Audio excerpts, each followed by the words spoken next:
नमस्कार, आपण पाहता डिजिटल मुंबई वार्ता।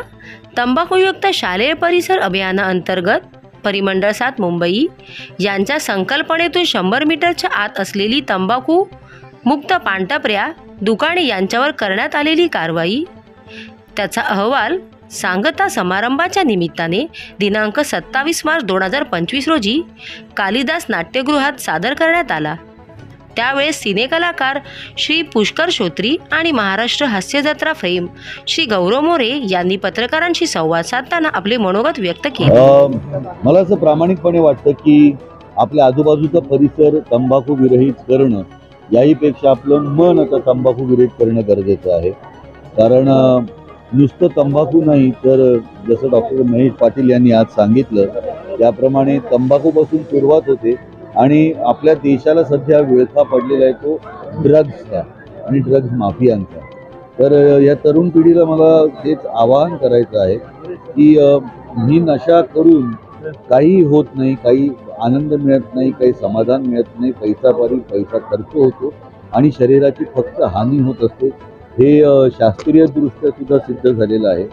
त्यामुळे मी सगळ्यांना आज हेच विद्यार्थ्यांशी संवाद साधताना सांगितलं की मराठीतले 4 शब्द आहेत। एक म्हणजे आपली आवड, दुसरं म्हणजे छंद, तिसरं म्हणजे ध्यास आणि चौथं म्हणजे व्यसन। आणि या 4ही शब्दांसाठी सातत्य आवश्यक असतं। त्यामुळे जर मी आवड जोपासली, माझा छंद जोपासला आणि त्याचं छंदाचं आणि आवडीचं जर मी माझ्या करिअरमध्ये रूपांतर केलं, त्यासाठी जर ध्यास घेतला तर मग व्यसनाच्या आहारी जाण्याची वेळ येत नाही। ही सगळ्यांना कळकळीची विनंती आहे की नुसता तंबाखू विरहित परिसर आपल्याला बृहन्मुंबई पोलिसांच्या आणि आपल्या माननीय मुख्यमंत्र्यांच्या मार्गदर्शनाखाली आपण स्वतःला तंबाखू विरहित उपक्रमामध्ये सहभागी झाल्या। आपण ज्या विभागातून आलेला आहे, मोठ्या प्रमाणात आपण बघितलं तंबाखू आणि व्यसनाच्या आहारी विद्यार्थी जातात, तर त्यांना मार्गदर्शन केलेलं आहे, शपथ देखील सोबत घेतलेल्या आहे। काय सांगतो? मला हेच वाटतं की मी मगाशी म्हटल्याप्रमाणे झोपडपट्टीला चाळीला ना नशा विळखा आहे सगळ्या गोष्टींचा। आता ते प्रकार हळूहळू खूप वाढत चालले आहे आणि काय होतं ना, ती स्टाईल म्हणून मुलं सुरू करतात।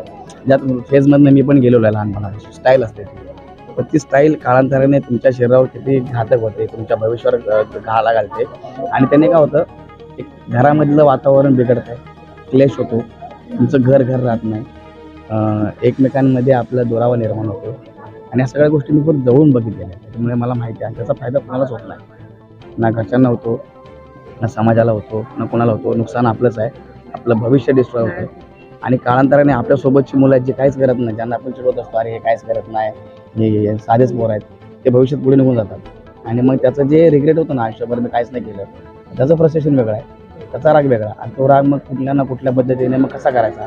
मला असं वाटतं काय घडत नसेल आपल्या आयुष्यात, काय होत नसेल तर त्यासाठी तंबाखू नशाच केली पाहिजे असं गरजेचं नाही आहे। बऱ्याच गोष्टी आहेत, स्वतःला बिझी ठेवण्यासाठी वाचन आहे, शांत ठिकाणी बसा, चांगल्या लोकांच्या सहवासात राहा, कारण चांगल्या लोकांच्या सहवासात राहिलात तरच तुमचं काही चांगलं घडेल।